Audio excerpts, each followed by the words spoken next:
Boom, baby. Hello everyone, welcome back to Laser Monkey, and today I'm going to be breaking down Max Park's recent 5.84 3x3 average, which he got in the 3x3 finals of the recent San Diego Summer 2019. This is his sixth sub-6 average, and this is a really nice one. All the solves are full step, no PLL skips, no OLL skips. Of course, there is some luck. I mean, the scrambles were pretty nice on a few of those, but as Max says at the end of this average, Boom, baby. this is a good average. All right, let's do it.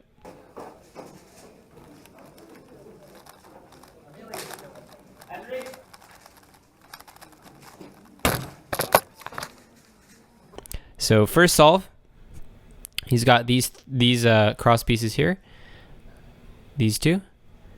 So he's just going to set these up in relative to each other, put those in the back, and then he's going to insert this one, and just like that. And now the first one he does is these two. So he's going to solve these like this. And now I'm sure he already saw these two. But instead of doing these two, which he already saw, I guess he also saw these two. So he canceled right into these two. Just like that. And now he already has been tracking this. So now all he's got to worry about is tracking the last one.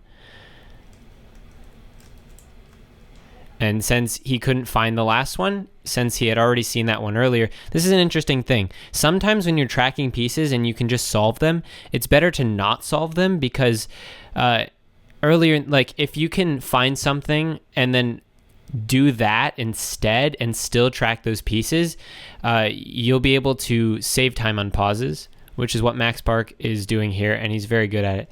So then he did these two. And then Max Park's signature, very fast rotation U. Now he could have canceled here, but, you know, he didn't.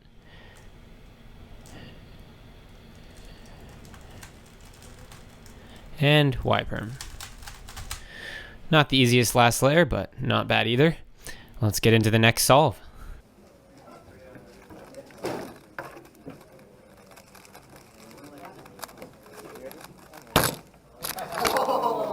This next solve has a pretty easy white cross, so Max does it, of course.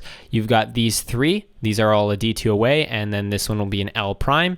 So what he has to do is look as far into F2L as possible, because when you have such an easy cross solution, it becomes very easy comparatively to look ahead deep into F2L. So I'm sure he was tracking this one. He knew this would end up next to this. So then he found the edge. The edge is right there.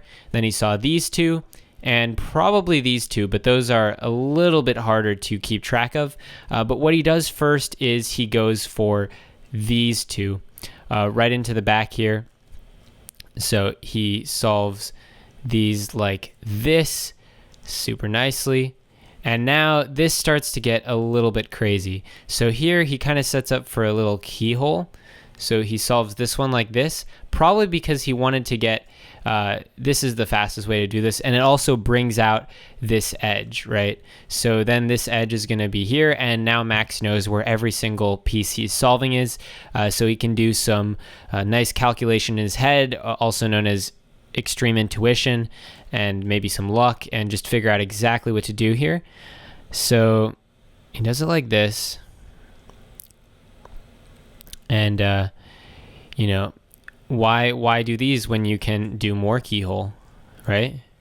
So what he does is he saw that these two were together, these two were like this, and the best way to solve these and this at the same time is to do a keyhole, because it'll give you a nicer solution. If you say did something like this one would be on top, and that's not a very short solution. So what he does instead is bring this over, so then he can insert this corner right here. Move it back, and now he's got a very, very fast sequence, which allows him to look ahead right into the OLL very quickly. That's also an interesting thing to consider. Some F2L insertions make it easier to look ahead into the OLL, and that can be better than doing something that's slightly faster and slightly fewer moves. Just something to consider, reducing pauses. Max is very good at this. Flow, and again, this is a good solve.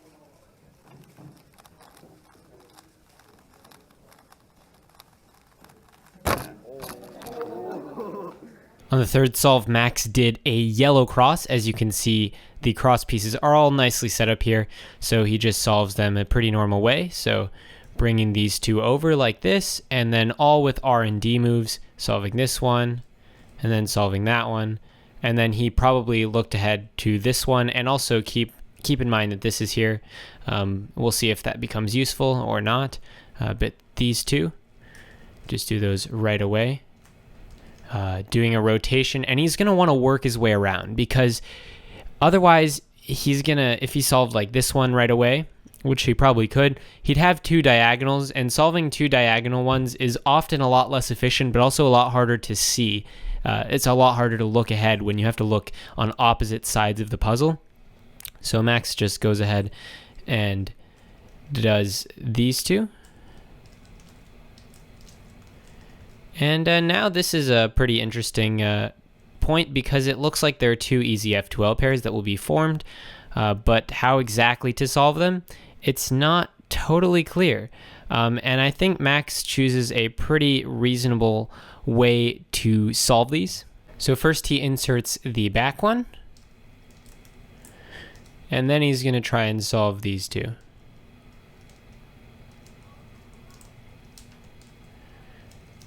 And notice how he did as many moves as he could to set them up before rotating, so that while he was rotating, he could actually just focus on recognizing the OLL. And I think this is like a very subtle thing that most people might not notice, but I think the act of doing most of the moves over there, and then rotating in a situation where he could probably see the OLL ahead of time is really smart, because he's using his rotation time to look at the cube and his stable time to turn the cube.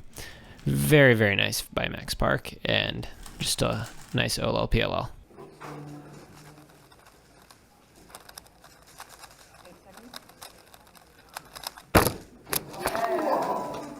In this fourth solve, Max does white cross. You can see the cross pieces are here, here, here, and here. So he does a convenient, typical pattern of two opposites, and then this one goes in with it, just like that. And then he's just going to sledge this in at the end, and conveniently he's got these two. So he inserts those two into the back, and now he can see everything at once. And this is really great, because not only does he know that he has this one, he already knows that. He can track it very easily, especially because the corner's already in there. But especially these two. This entire half of the F2L can be solved very, very quickly, efficiently, and very nice for execution, all with the left hand. And you'll notice that if you watch Max Park solves, especially his big cube solves, he uses a lot of left hand and right hand. So he's pretty ambidextrous, and he demonstrates that here. So he solves these two into the back. And then, interesting, he doesn't just insert these, because I guess he'd have an awkward rotation, and then this piece it's kind of hard to insert. So he just does it like this, which actually makes the flow really nice into the next part. And yeah, then he just does OLL and PLL.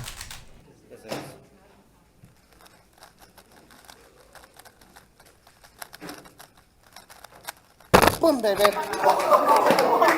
For this last solve, Max does blue cross, and as you can see, the cross pieces are here, here, here, and here. And what's really nice about this is that it sets up really nicely for an X cross, because this one is opposite, this one will become opposite once it goes here, this is opposite, and this one is also opposite.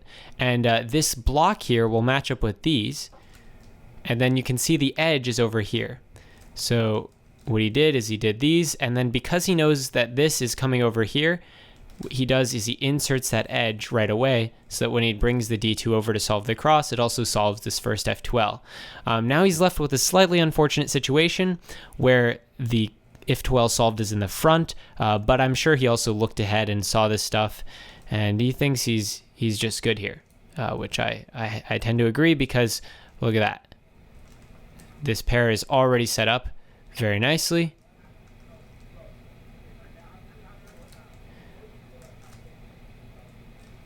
Max actually solved it like this. And here he was a bit fidgety, but eventually he found, yes, this is the OLL and PLL. So yeah, that's it for my breakdown of Max Park's 5.84 boom baby average. What an average. Great solves, Max. Hope to see some more very soon. This is Laser Monkey, out.